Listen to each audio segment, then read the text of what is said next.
বাইশালি শুরু করে দিছে আর পাট্টা আজকে 7 মাস ভরি দিয়ে আইবো কব দেয় না কি আরে কি এ কোনে হ্যাঁ এ কোনে কই নিবানি পুরা না বাদ দিকে এটা কাম করতে দাস না তো তুই কাম করলে আর কিছু তুই বলে না পাট্টা টিঙে দিবে এটা কি দাম তুই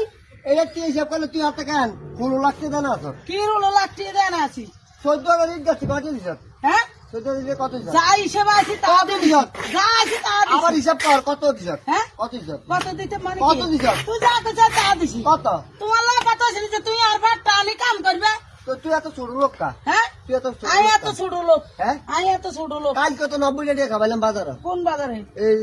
আমি নবীগঞ্জ মিথ্যা কথা কাও না বলে কি মিথ্যা কথা কইছে হ্যাঁ কি মিথ্যা কথা কইছে তুই খাবে আইও খাবে তুই গেলে আবার ঘুমটা দাও খিতে কি তুই আরে ভাতটার দাম আইবো নি 40 টাকা তুই যদি অর্ধেক তাই আমি কাম করাম কি দিয়া তুই আনি লও বাজার তো আনি লও হ্যাঁ? আনি লও কথা কি এরকম হইব নাই কি এরম কি কথা এরকম হইব নি এরম কি তোর ভাতটা দিয়ে কাম না করলে কি হইব কি আইবো কি হইব কথা কি আইবো কি হইব আজকে 7 মাস বাড়ি তুই মানে কাম করতেছ হ্যাঁ। পাট্টা দি তুই আরে পাট্টা টিকে দিবে কত হ্যাঁ কত তুই আরে কোন 200 টাকা দিবে হ্যাঁ? তুই 30 কে হবি নিবি হ্যাঁ 30 কে হবি কি 30 টাকা এটার দাম কি 30 টাকা তো ওজন দে তুই কত আইয়ে কি তুই ওজন দে ও তো দিতাম কিত্তেম কি কিত্তেম 30 টাকা তোমার দিবি। লাগা আল্লাহ কথা না তুই কাছে 200 টাকার কথা হ্যাঁ। 200 টাকা দিবে আর 200 টাকা দাও 30 টাকা বিয়াল নি যা হ্যাঁ তো কিত্তো কিল্লে তোর কিল্লে সাইডে তো কইছে কে হ্যাঁ তোর সাইডে তো কইছে কে সাইডে তো কাছে কে মানে কে কইছে হ্যাঁ